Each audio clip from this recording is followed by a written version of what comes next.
One. Warren G was on the streets trying to consume some skirts for the E, so I could get some phones rolling in my ride, chilling all alone. Just hit the east side of the LBC on a mission trying to find Mr. Warren G. Seen a car full of girls, ain't no need to tweak. All of you skirts know what's up with 213. What's up, everybody? This is the Daily Fantasy NFL Show, sponsored by FantasyElite, the app that you get in the App Store and on the dashboard. Going to fantasyelite.com/dashboard. With us today, we have Davis Maddock back and sporting some sweet Bama bangs. Look at that. Look at those Bama bangs. I'm never cutting my hair because I don't have to anymore. I'm going to go years without cutting it. Well, I don't believe it. That's a decision that you have to make for yourself. So, joining him is the guy that started the jersey craze. Has over 80 jerseys, including Mr. Cat Fancy Work Done. Davis, you're too young to remember that commercial, aren't you? Yeah, I mean, I know who Work Done is. Barely. Yeah. I mean, he shows up in a lot of my PFR searches. So. JJ coming to us from numberfire.com, and also Mike Leone. You might know him as Two Hats One Mike, coming to us from rotoexperts.com, where he and Drew Dinkmeyer and Chris Pacheco do the daily fantasy rundown. Guys, all three of you wearing your jerseys, so cute. Yeah. I'm pumped. I am pumped. You guys This want is to for Bobby Rainey, man. This running back Bucks jersey. Yeah. This is to start fights. So Yeah, that's to start fights. So speaking of Bobby Rainey, obviously going over the big news for today is this Jamal Charles stuff. What is going on? I know they said it was a mild injury, but certainly didn't expect to see him practicing and looking good. That coming from a beat writer today. And I think we were all set on using Niall Davis. So it's not going to happen now. Like, as far as we know, like for Thursday night games, like you don't want to play Niall Davis because you just don't know. So is Rainey like the next guy? Like, basically, discuss. Yeah, I think Rainey's. Mike, you go first. You go first. I'll go first. Is that okay, David? Hey, fine with me. Yeah, I'm all about Rainey. It looks like Martin's not going to play, correct? Correct. Yeah. Yeah, so, I mean, this Atlanta run defense, their defense as a whole is just not very good. Jeremy Hill and Giovanni Bernard ran all over him last week, and, I just expect Rainey to get all the touches like he did last week in the run game. Yeah, and he's actually a really good player, so it's not really all that surprising. Like, basically a ton of metrics, especially combine stuff, would have told you that Rainey was just as good of a player as Doug Martin pre-injury. I think a lot of Martin's struggles come back to the fact that his ankles have basically been hurt for the last year, and it's just impossible to be a good running back with your ankles hurt. So Thursday lock contest with Martin out, Rainey might be a better play than Niall anyways, just based off the relative strength of the defense that they're playing. But I mean, I know that I just went and canceled a bunch of my Thursday games because my whole strategy sort of revolved around playing Niall Davis. So I'm pretty bummed out about this, guys. I'm taking this news pretty harsh. I feel like Rainey is a perfect play tonight. Like running backs do perform better on Thursday night. Not only that, but the Atlanta defense has given up to running backs the first two games. They've given up almost 90 half-point PPR points in the first two weeks of the season. I mean, they're atrocious. I don't even care who their opponent is. That's just atrocious. So I love Rainey tonight. If you're playing this slate, you have to put Rainey in your lineup. Yeah, I agree. Yeah, Davis, I was all excited to use Niall Davis in all these leagues where I don't have a replacement because someone had me draft Bishop Sankey. Oh, yeah? Multiple times. I mean, I know that everyone is sort of freaking out about that right now, but I sort of see it as impossible that he doesn't end up being the lead back there by, like, week 6. People Dexter McCluster's size just don't get tackled 300 times a year and stay healthy. It doesn't happen. He left in a walking boot, but was reportedly fine in practice yesterday. Yeah, well, give him another 15 touches and see how many times he walks up fine. He got hurt in college. He got hurt several times for the Chiefs. That's just what happens. And as every team that's ever tried to rely on Sean Green knows, that's not a winning recipe for football games. It's just not. But you have to admit that's a little disappointing.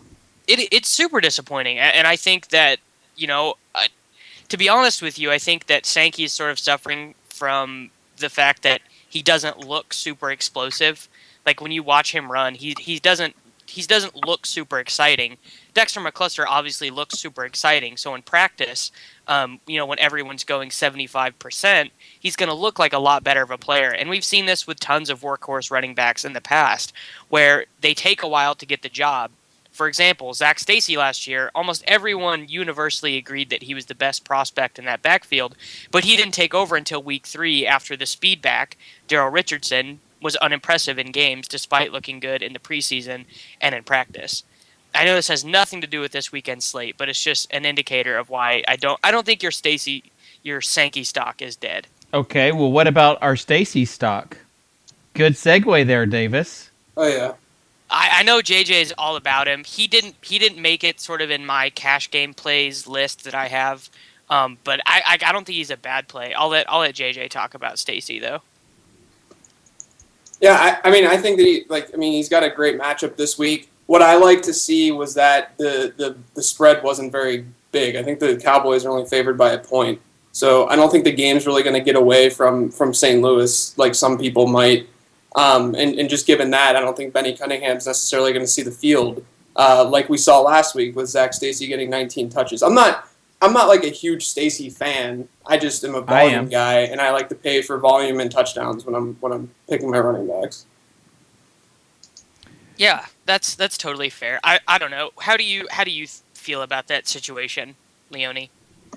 Yeah, I like Stacy just because, like JJ said, the volume spread wasn't as worrisome as I think some made it out to be, at least last week. And I know the Dallas defense hasn't been as bad as people thought, or at least last week. Oh no. But They've been good. Let's not do this. They've been good. Like not just terrible. Even in San Francisco, they weren't terrible.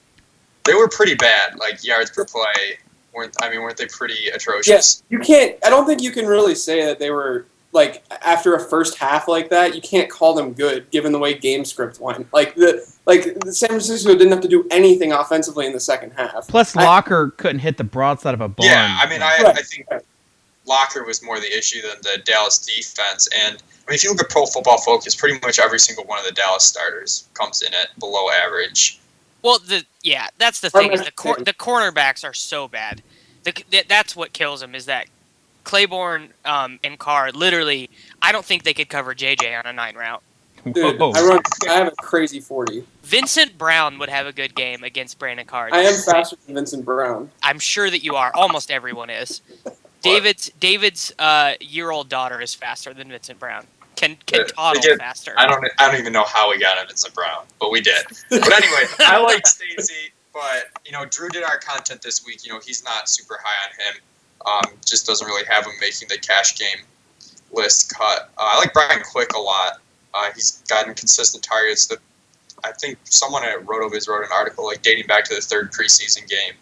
And the first 2 games, he's just been PPR stud kind of, and I think you get 5 for 60 at least out of him with upside. The thing with Stacy is that the way he's priced is that he's in that middle ground where you're either going to go with a guy like DeMarco or you're just going to go cheap with a guy like Kerry Robinson or something. Exactly. There's just it's sort of hard to justify paying that price for Stacy's 20 touches when he's going to average 4 yards per touch, maybe 5 yards per touch, and it comes down to if he gets a touchdown or not. Right. And I think that there are better bets. I would rather bet on Kerry Robinson's 13 touches and his chance of a touchdown than Stacy's 20 touches and his chance of a touchdown. Right. Given cost.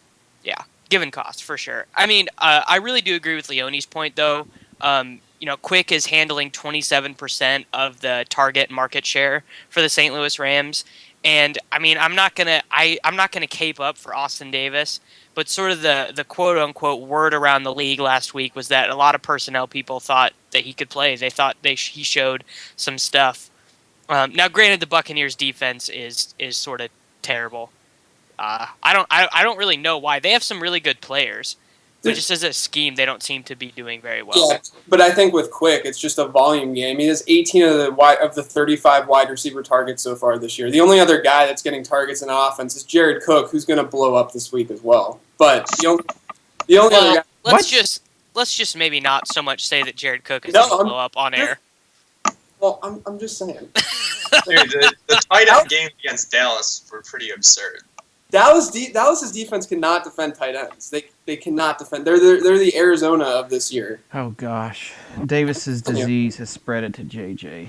I'm telling you. What, the hot take disease? The hot take. It's not even a hot. I think it's Jared Cook has 6 targets in each of his first 2 games. He has 4 receptions in each of his first 2 games. He hasn't been the inconsistent Jared Cook that we've seen in the past. No, I mean, to be fair, he did have a very solid week 1 in 2013. Yeah, right. Yeah, he did back in 2013. He started off strong. But I'm saying like it's not like so crazy to think that Jared Cook at a minimum price on most sites could be a viable option this week. I know what you're saying. I just wish you weren't saying it. No, I hate Jared Cook so much. I can't even describe how much I hate Jared Cook, but the matchup is amazing. At least we got something to look forward to. Yeah, let's go Jared Cook. I guess whatever. Do you guys want to talk about tight ends, because it's actually a position I'm kind of struggling with this week. Sure. Yeah, let's do it. Well, let's get this out of the way. Is the guy you're landing on most often in lineup Zach Ertz right now? I mean, on DraftKings, I'm all about Gronk. I think that price is just silly. Yeah, because it worked out last week, Leone. I'll go back to the well. I have no problem doing that. Yeah, Ertz is pretty favorably priced, which is the main reason. I'm not like crazy about the matchup necessarily, just because we don't really know what's going on with that Washington defense. I don't think they're good, but I mean Graham is Graham. He's got a great matchup this week. I think Graham on FanDuel presents like a much better option than I had a really tough option with Graham as a tight end on DraftKings. I mean, I'm really struggling with tight end overall at DraftKings because I'm not really sure what I want to do with it. So Jared Cook. JJ, one more 3,400 there. One more time. There's also an injured, but supposed to play Jordan Cameron at 4,200 on DraftKings. I don't know how you guys feel about him, but that's a pretty crazy price point. Well, given that 5'7" Andrew Hawkins is handling like a ridiculous amount of targets in the Cleveland Browns pass game, I have to expect that if Jordan Cameron goes, he's going to immediately become the highest fantasy point producer for that offense. Like overnight, you have to think that probably happens, just because that offense Hoyer is throwing at nobody out there, man. Like it is brutal. Yeah. But I think. Go Go ahead. ahead. I was just going to say Niles Paul is a decent price point on FanDuel, but not really on. He's shot up on DraftKings. Yeah, his price isn't terrible on FanDuel. I love when wide receivers play tight end. so many targets. Yeah. Well, I think what's happening is that offense this offseason was redesigned to have the tight end in mind, and then when Jordan Reed went out, Niles Paul came in, and he can play. You know, he played wide receiver in college, ran a 4.5 40, had a 22% dominator rating his senior year. Like he can totally play. So this isn't like one of those flash in the pan type things. Like he's not Mercedes Lewis. You know, he can actually play football for sure. Right. So on FanDuel, I actually think Niles Paul is a great play. Not so much on DraftKings, but I'm all aboard Niles Paul on FanDuel. Agree.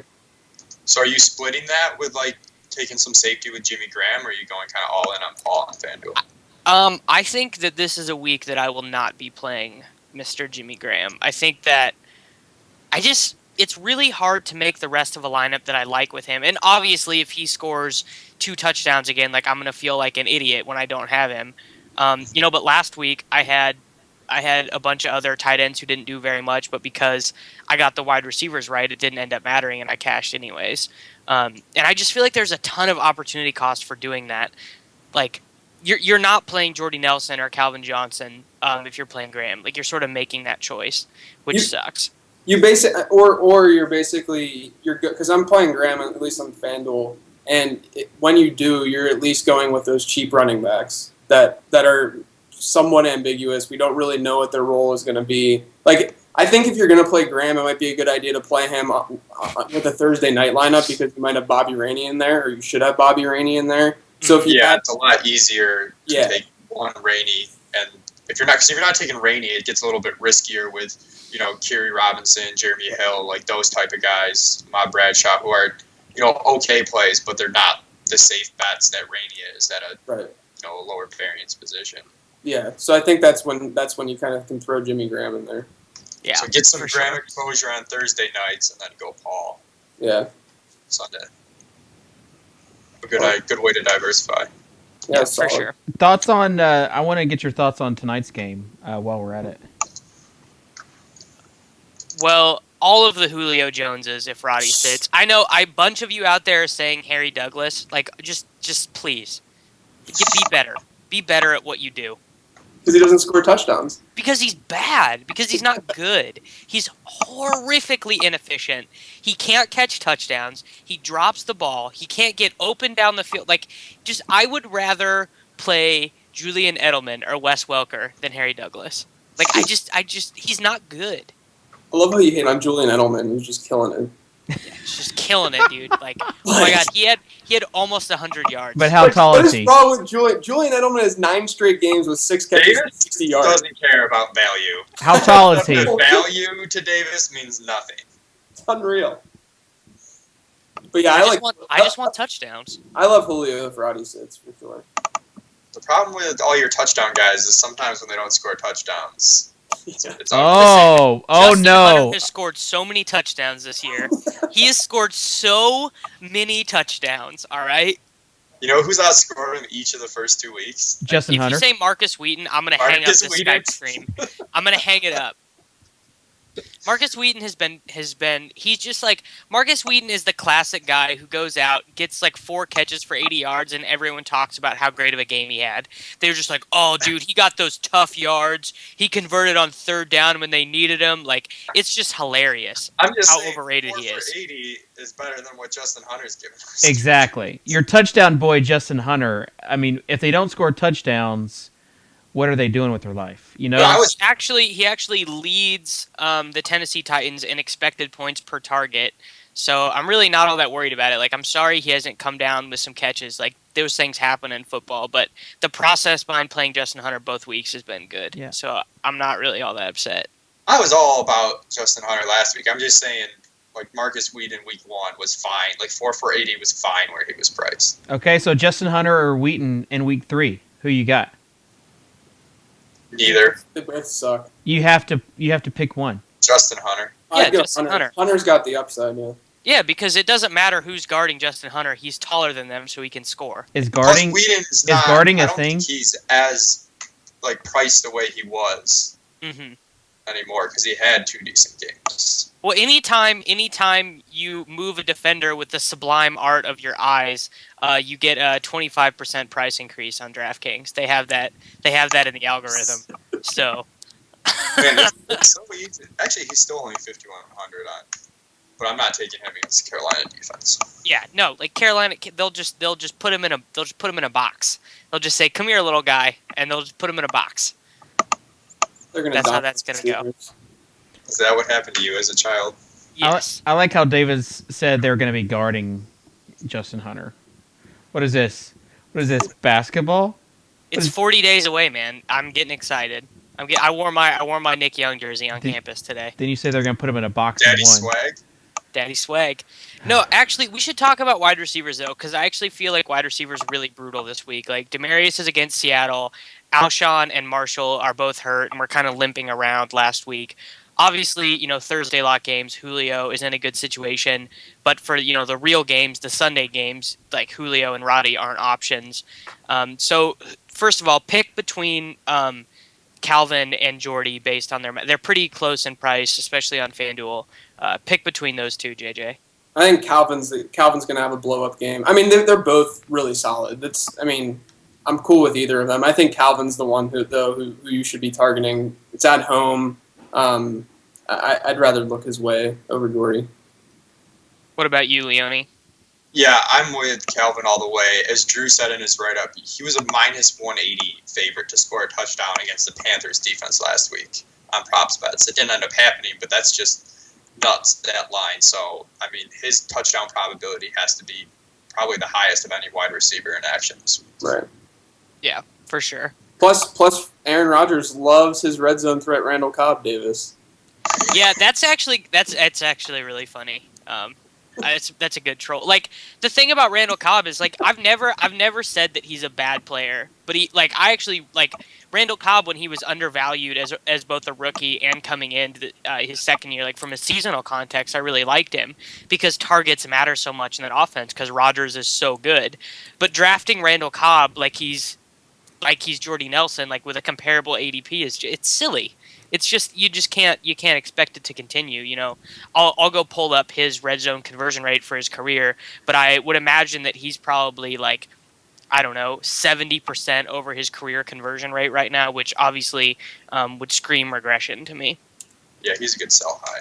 Yeah. But yeah, receivers kind of, I'm looking at like the FanDuel pricing, and it's kind of interesting because sometimes I don't like to pay up too much in cash games because it's a high variance position. Usually I pay up a quarterback and running back. But this week, I think it's a little bit different. You can mix in one of the cheaper running backs and definitely get Calvin or Jordy in your lineup. Yeah, I mean, I definitely feel like Calvin is.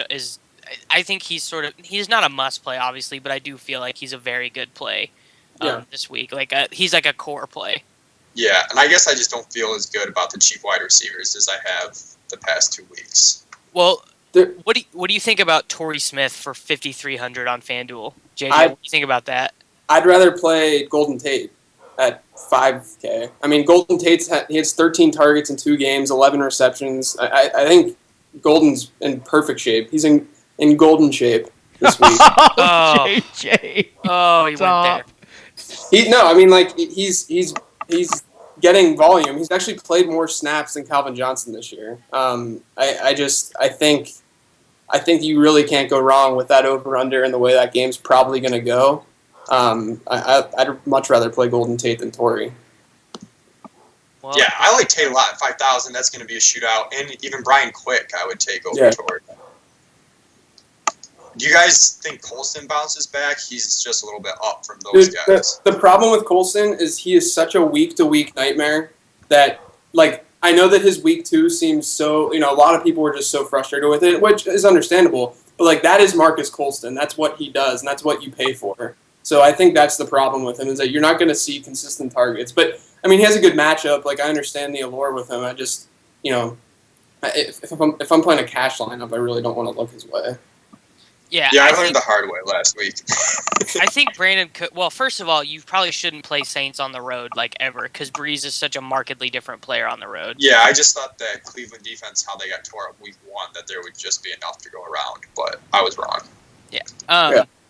So I actually think Brandon Cooks is underpriced right now based on his role in that offense. I mean, his role in that offense is what Sproles did last year, plus what Robert Meacham did when he was young, plus 2011 Lance Moore. Like those are the routes he runs. That's how he functions in that offense. Him and Graham are to me, from what I've seen in their games so far and from what the targets would indicate, he's the second option in that offense, not Marcus Colston anymore.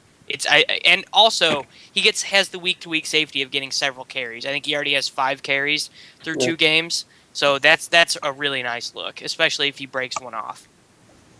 So I like for 6,300 on FanDuel, I think that is like an amazing play. I also want to throw out Keenan Allen this week after starting off pretty crappy against 2 tough opponents, which is why he's priced pretty reasonably. He's been getting volume still. He still has 5 catches in both his first 2 games, and we know he's the go-to target there. So I would look his way. I have him in some lineups this week as well.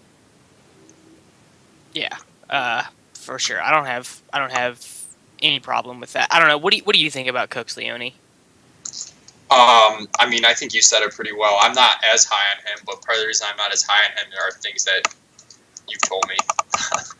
about small guys. Well, the thing about small guys and Brent. No, I understand because Cooks is going to get. He kind of has the safety and the upside combination because he's going to get those, those carries you talked about, the short passing routes that Sproles got, and then he's got Dimitri Mops. I think you said it really well, and I didn't really look at it that way before. I mean, well, here's another thing. The guy who's going to be covering him, Captain Munerlin, he was the one who got burnt for that Edelman touchdown last week. So I went and looked it up. I don't know if there's any correlation here, but Captain Munerlin's agility score is 11.05. That's like bad for a running back. Brandon Cooks's was like 10.6. Like in tight spaces, Cooks is gonna he's like that dude's gonna lose his dreads. Like it's a really bad situation for Minnesota. They don't have anyone in their secondary capable of staying with Cooks.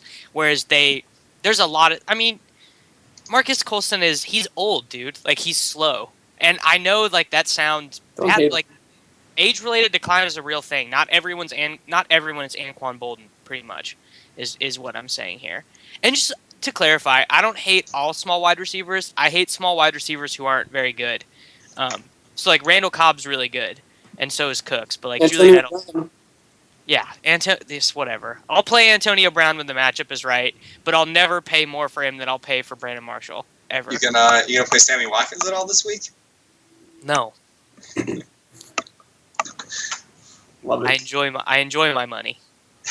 No, actually, like I'll let you guys have this conversation because it needs to be had objectively. But Watkins is handling like a huge percentage of the targets for Buffalo. Both of San Diego's corners are really bad. Like he's a play. That's hard for me to say, but like he's totally an option this week. Yeah, but they still look to run the ball, which is not. I mean, their pass to run right now is like .74 or something like that. It's one of the lowest in the leagues. That's just what they do, and that's what they're going to do, and we know that. Yeah. I mean, like I get that he's gonna. I don't know. I don't know. I haven't even looked at him to see what his price is, though. To be fair. I mean, I wouldn't play him even if the other team had a bizarre penalty from Goodell where they could only play 5 defensive players.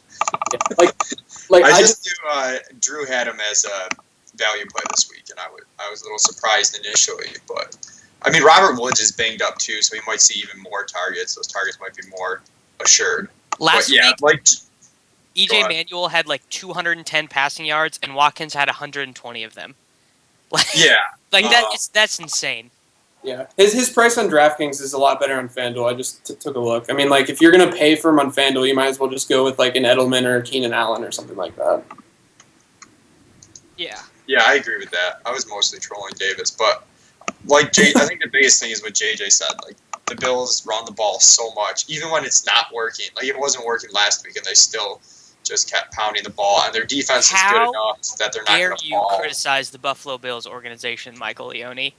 I didn't criticize. I just said they're never going to hire you for their analytics. That's what they're doing. That wasn't even what was a criticism in there? You said even when it isn't working, like the Buffalo Bills could ever do something that wasn't working. So suggesting that they maybe did something that didn't work was a criticism? Fired. You're never working in their analytics department. Sorry, Russ Brandon. I'm going to have to take back my resume. Hey, did you get ice cream on Sunday?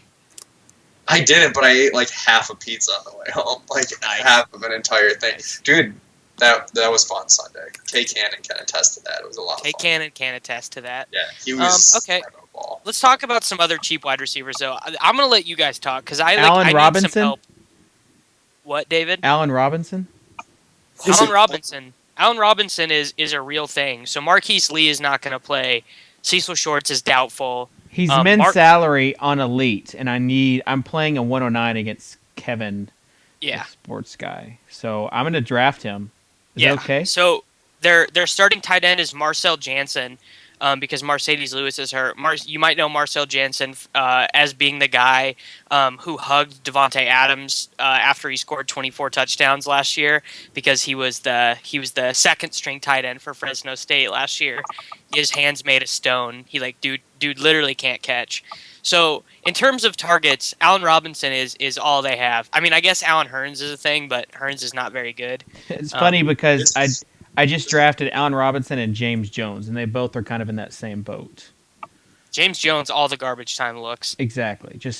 And kind of the same way with Quick for St. Louis, as far as when you have really only one option to go to. There aren't a ton of other options. Well, except sorry, JJ. Except Did you just define what not a ton of options meant? Jared Cook. So Jared Cook, bro. right. Can't forget. But Hearns is banged up too, right? Did we? And we're not sure about Shorts. Oh, Also. Alan Hearns is also Alan Hearns. I don't know if everyone sort of forgot that happened, but Oh no, I remember you saying don't play him week 1. I remember very well you saying don't play him. Yeah, because he's not very good. You should have I love known that this first show quarter so was coming. much. Well, like Matt Asiata came out and scored 3 touchdowns in one game. That doesn't mean Matt Asiata is good. It doesn't. No, definitely not. No, like I agree there. What do you guys think about Michael Floyd on DraftKings? yes, I was just talking about this last night with Al Zeidenfeld, and he was talking about. He was just telling me he's like, Stanton does what all of the Arizona terrible quarterbacks have done for the last 5 years, is when one of the terrible Arizona quarterbacks takes over, they just throw it at Fitzgerald because that's like what they're instructed to do. But fading Mike Floyd, who for me is like a top 10 talent at the wide receiver position in the NFL for 4,800, it's just hard to do. And like he still had 6 targets last week. Yeah. Yeah, and Fitz is 4,800 too. I'd rather, but like, sorry. I'd rather have Floyd myself, but Yeah, I probably would too. You're looking at bigger plays as well. What about Demarius on DraftKings this week? I think he's like one of the best GPP plays ever because It's funny because my original lineup when Al Davis is going to be in there, I just did a filler lineup, and 3 wide receivers were Calvin, and then Demarius and Torrey Smith.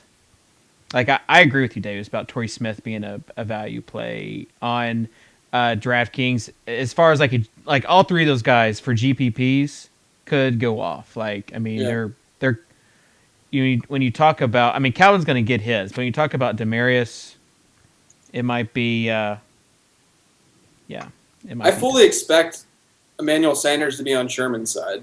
Like, they're going to do what Green Bay did and throw their worst wide receiver at Sherman. I'm really not like. I think Demarius is going to be fine this week. I'm really not, like. You obviously should be concerned because there's only since 2010. The Seahawks haven't given up 3 touchdown passes in a single game in Seattle. So like Manning's not really going to get his, but hopefully if he does, hopefully he does look Demarius' way in the red zone. But I think Demarius could still get 8 to 10 targets pretty easily in that game, so that's kind of worth it. Yeah, and that's the thing. They'll do what Green Bay did and throw their worst wide receiver at Sherman and just say, right. Yeah, have fun. Like we don't like this little shit anyways. So have fun with it. I hate him, Sanders. Man, because he's terrible. He's terrible. He's already had 4 red zone looks and converted this many of them. So much negativity today, Davis. You got to turn things around. Well, I'm just so excited to finally be able to be on a show again, man. I've been clamped up, dude. So you're just calling everyone terrible. I'm just calling everyone terrible. Everyone's terrible. Even Demarius is terrible. No, Leone's terrible for dropping off. what's up? It's okay. I did earlier too. Yeah, you did. Yeah. Both of you two. So, like, I was so tilty at Demarius last weekend, though, on Sunday, though, when he had that, like, 80-yard touchdown called back. Like, that was one of the worst sequences ever. I kid you guys not, I ripped my shirt off.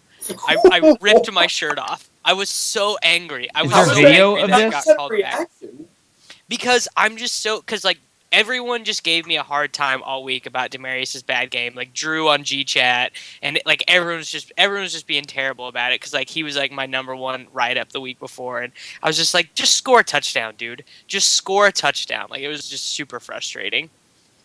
Did you like Hulk Hogan it, or did you like? Yeah, Hulk Hogan'd it. Nice, impressive. Yeah. I don't know. Okay, so the only thing we haven't talked about yet is like pricey running backs. So the guys that I wrote up who were a little bit more expensive were DeMarco Murray and Arian Foster.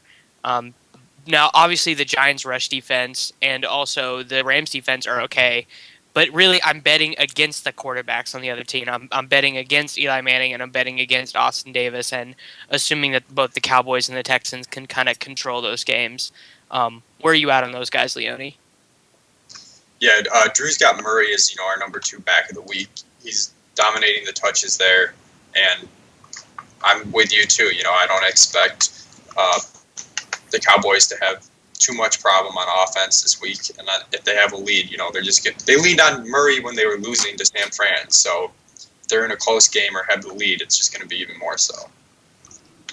Yeah.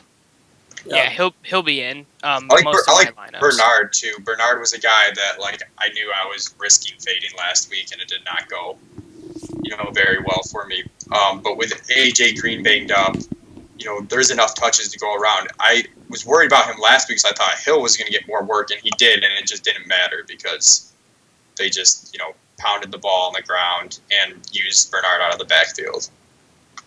Yeah. I don't know how anybody faded Gio for 6,300 on DK. On FanDuel. Okay, yeah. He was much harder to do on FanDuel. Right. Yeah. He was like 80. I think he's what he was this week. Yeah. Which is like 80 something. Yeah. What about you on those guys, JJ? I agree with you guys. I think it's just one of those weeks where you are not only looking at cheap running backs because of the injuries, but it's like 75% of the elite matchups this week. So, you got like Forte against the Jets, you have Eddie Lacy against the Lions, like the list goes on and on. Wait, hold on. Are people still believing Eddie Lacy is elite? Is that still a thing? Why would he not be a top-notch option week to week in a typical? Because he doesn't catch passes and he runs directly into contact. He sees blockers and then just runs right into them. I don't even know what's there right now. He's in the most efficient passing offense in the league. It doesn't really matter how good he is. Yeah, and they haven't had an 1,000-yard rusher since Ryan Grant. I know you hate that argument. I'll pull up. I don't have my Vision Yard spreadsheet up, but I'll pull it up after we. All right, but we already just said Lacy wasn't a good play this week. Yeah, right. Yeah, whatever. I have lots of opinions, guys. I have lots of opinions that haven't been said on really, the show. This show is just half Davis's seasonal people love hate. Somehow gets into the show every week. All right, so we just had a question about Toby Gerhart in chat. What do you guys think about Gerhart? I just think it's not worth it. That team's a disaster, and any tiebreaker for me would go to a better team. So give me Kyrie Robinson for cheaper, more likely to score touchdowns. Ahmad Bradshaw on a higher scoring offense. I would swing it in a tournament just because the price came down so much, but it seems like an unnecessary cash game risk to me. Totally agree, 100%. Yeah, I agree. What about Ridley though? He's kind of risky, but in a game where they should have it easy, I feel like this could be 80 yards rushing, 2 touchdowns. He dominates bad defenses, and Vereen's usually the one that dominates good defenses, which that kind of makes sense because he's their passing back. But I don't mind Ridley at all. You obviously run the risk of last year when Ridley got 20 plus carries or high volume carries, I think he followed it up with like 11 and 13, obviously matchup dependent and such, but that's also Bill Belichick screwing with us. Brady's going to score. He's going to throw 5 touchdown passes. Yeah, like last week, Vereen got benched or whatever the report was, but it was because he went out of bounds going for a first down. So right. That's the risk you run, because I had Vereen in lineups last week and that sucked. But that's the risk that you run with Bill Belichick. So that's the problem with Ridley. Yeah, I think Joik Bell's that play in the mid-tier. Yes. We didn't mention Joik. I love Joik this week. Joik is awesome this week. Oh, gross. No, he had 11 targets last week. Dude, he's going to be the goal line back. He's getting more rushing attempts. Plus, his name means warrior in an ancient dialect. I think he's a former Buffalo Bill as well. Like, if we're getting real technical about things. That is way worse than the fact I just dropped. Why is he no longer a Buffalo Bill? Because they're terrible at evaluating talent. Because they don't like good players. Yeah, they let Marshawn Lynch go for a 4th-round draft pick. They're so dumb. Their educational system is terrible. Terrible. It's terrible. All right, Fred Jackson, C.J. Spiller, Bryce Brown. Except they don't even play Bryce Brown. They play Anthony Dixon. They don't play Bryce. one of Fred Spiller went down, they would play him. But they've got Dixon there for special teams. He blocked a punt last week. He'd probably you know who else blocked a punt, this is really weird, kind of related. Alfred Blue blocked a punt like 2 weeks ago, and then they just decided that he bumped John Grimes and is now the backup running back in Texas. Yeah, I luckily stashed him as an emergency ad last week in some fabs just because I had drops for $1, and then he went for tons of money this week. So well, that's actually something we should talk about. So I think Foster is a really good play. But he's super risky if you build a lineup around that because you can't just swap in Alfred Blue because I don't think there's any role clarity there. I think him and Grimes would both get work. Foster is playing. The fact that he was even limited means that he's going to be. That means that he's going. If they were worried about it, he wouldn't have practiced yesterday. Yeah, agree. So Davis, stop worrying. It's just Shut up, It's just a hamstring. Yeah, except Arian Foster is made out of bologna. Which is he pretty tears apart funny easier because than a hot dog. Pretty funny because he would never eat bologna or a hot dog. Yeah. I don't think he does that anymore. That bologna has 55 touches in the first 2 weeks of the season, Davis. They did say they're going to reduce or spread out the carries more, though. They should. I mean, they need to. He's on pace for 440, which is just absurd. Yeah, he's going to break the old touch record by over 20 touches if he keeps going on this pace. This happens every year with some running back through the first 2 games. They get an absurd amount of touches, and everyone writes that article, and then he gets 11 touches in the next game because they're down by 30 points, and then it resolves itself. It's actually just a form article. Yeah, it's a form article. It's published. It's published every year. Okay, we got a question about Victor Cruz, which is I think a GPP only play. I think we'd all agree on that. Also, I want to get the take on Jeremy Hill and Gio. I mean, really, they could both just do a lot of damage versus Tennessee this weekend. Yeah, it's got a similar kind of vibe as the Falcons game last week, but I think Hill's fine if you want to roll him out. Yeah, I'm starting Hill in a ton of seasonal leagues where I went 0 RB, and I'm feeling fine with it. Yeah. Hill or if you had to choose one to put on your team, obviously you're not going to put both on there. But if you had to choose one to put on your team, who would it be, giving cost? Still probably Gio. Oh, yeah, still Gio. I would agree with that. Because Gio's going to catch passes and stuff. That's just so underrated. It's so important for running backs. That's a free 20 yards every week. But, I mean, Jeremy Hill got his touches, too. Got 19 touches this week. Oh, hey, he's good. He can play. Yeah. It's funny because we just talked about Alfred Blue and now Jeremy Hill. Well, that's the thing. That's another thing about Alfred Blue. So, I was doing some research for that, and finding a guy who is essentially a 4th-string running back in college who becomes a starting running back in the NFL is it's I can't even think of an instance that is rare enough to describe that. It's just insane how rare that would be. You're much more likely to find a guy who dominated the touches for a small school than a guy who was a 4stringer at a big school. Willie Parker was a backup at UNC. That's the only guy that pops to my mind. But... Oh, good old Willie Parker. Why does it not surprise me that you mentioned him? Yeah, I love... Dude, of course. Willie Parker, one of many obscure running backs that have torched the Bills. Yeah, that's true. Yeah. He did that as a Steelers. I'm going on a segue. The only meaningful game I've been to since I've had season tickets for the Bills, by meaningful I mean where they could actually make the playoffs, was that game versus the Steelers. Yep. The Steelers played their 3rd stringers. We were 14-1, and we beat them. Played their 3rd stringers, and if we won, we made the playoffs. And Willie Parker went nuts, and Drew Bledsoe things, and Buffalo. I still cry about that. Hey, your life is an errand, isn't it? 2-0 though, kicks baby. it high and short. Going to be fielded by Lorenzo Neal at the 25.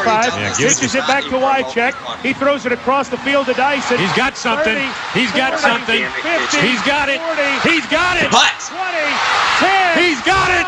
End zone. Touchdown Titans. There are no flags on the field. It's a miracle. Tennessee has pulled a miracle. A miracle for the Titans. Yeah, Dave, and you know it. That's Bush League. Hey, you know what I just realized? Didn't the Cowboys beat the Bills in the Super Bowl like a bunch of times?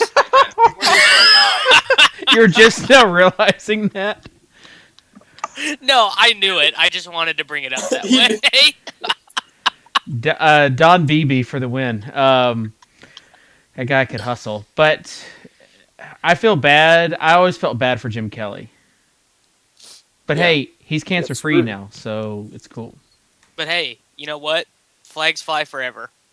Especially AFC Championship flags.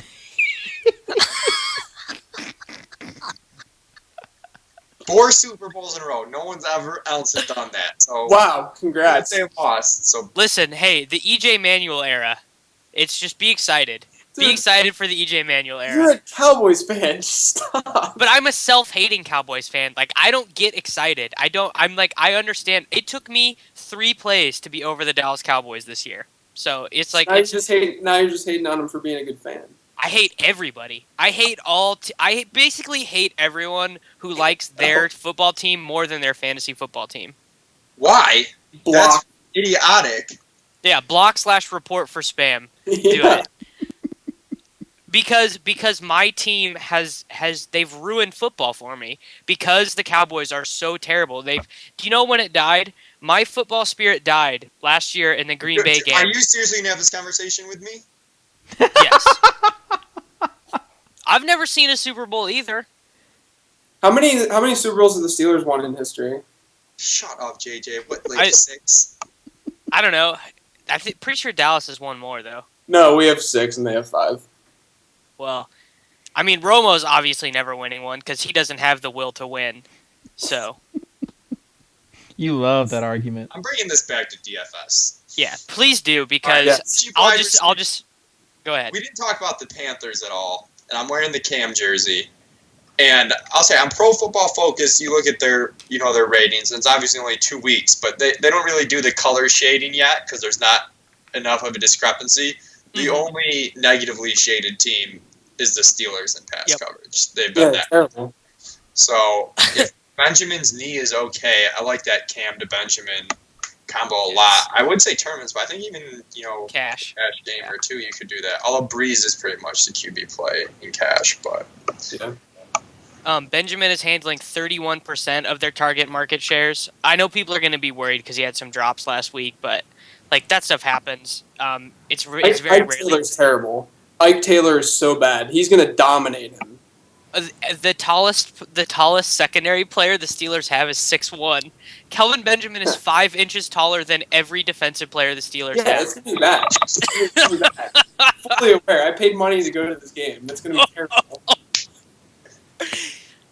If Ike Taylor jumped and tried to give Kelvin Benjamin a high five, if his arm was up, he couldn't get there. No, Ike Taylor has gigantic arms, so he probably would. Kelvin Benjamin is so Sorry, I big. ruined that joke. I totally just ruined that joke. I'm sorry. I thought Davis though kind of just shrugged it off and went back to Benjamin. Yeah. Well, Calvin Benjamin is just so tall. Yeah, He's Carolina. he's also very good. Like Kelvin Benjamin's also like just a good football player. Yeah. Play. Yeah, he had a good quarterback last year, though. It's a bad over/under in that game, though. I was surprised. Did you guys see what David tried to do? One of David's favorite things is to needle me about Cam Newton because he knows it's like one thing he can actually rile me up about. One thing? Are you serious? One thing, bro? I've got like a whole list of one things that will tilt you. Yeah, I'm sure you do. But seriously, like Cam Newton, if you just look at his adjusted yards by attempt, though, he'll rank out as one of the top 10 quarterbacks you want throwing to your fantasy wide receivers, just in terms of like expected point potential. So getting Benjamin at this price point right now is pretty awesome. You know what can't be measured though? His will to win, attitude, because he doesn't have it. Dude, I will say that this game though, the script could not favor that combo at all. Because the Steelers' rush defense is just as bad as the pass defense, and that over/under is at 41.5 right now.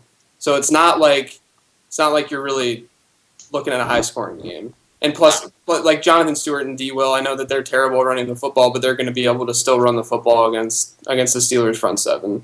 Yeah, I was hoping that D-Will would be out. Me too, yeah. It would be a thing, but it looks like he's going to play. Yeah.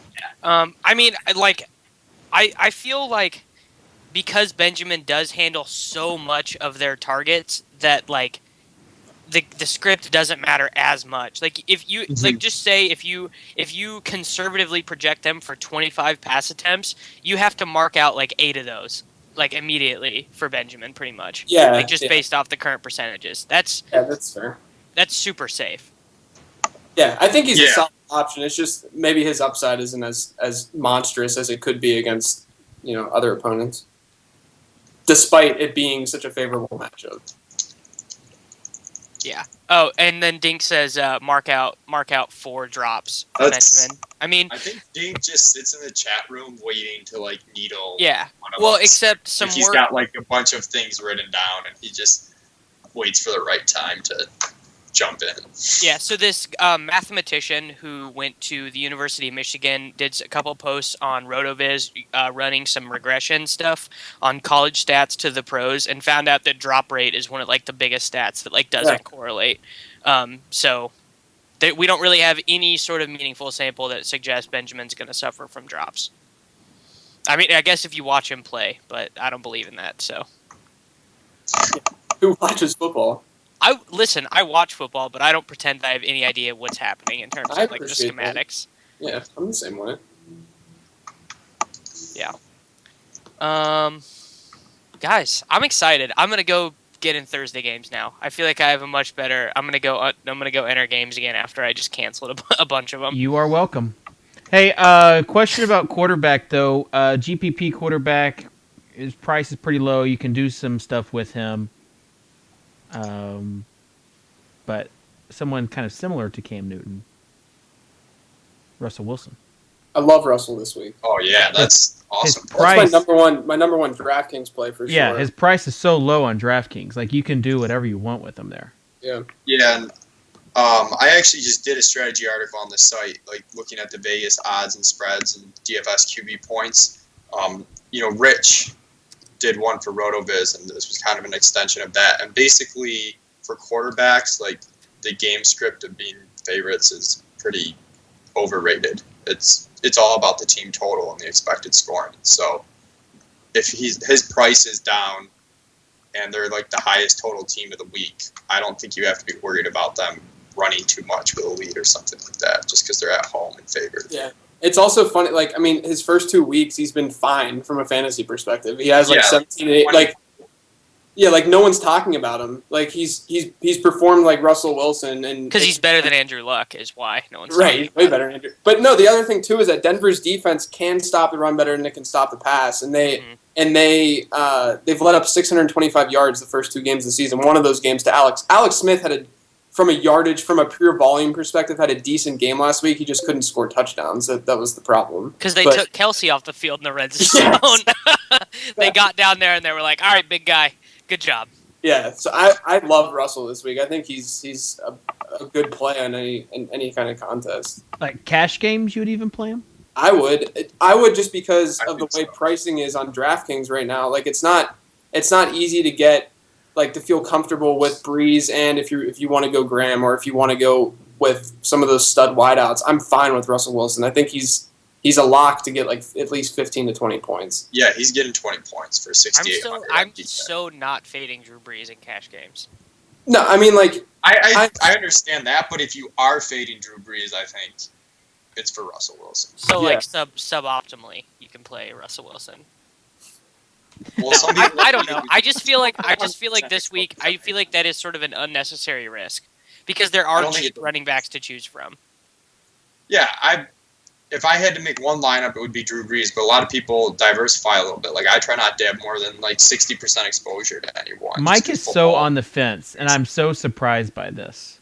I will say firmly that I think Russell Wilson is a fine cash play game. Thank you, JJ. I agree.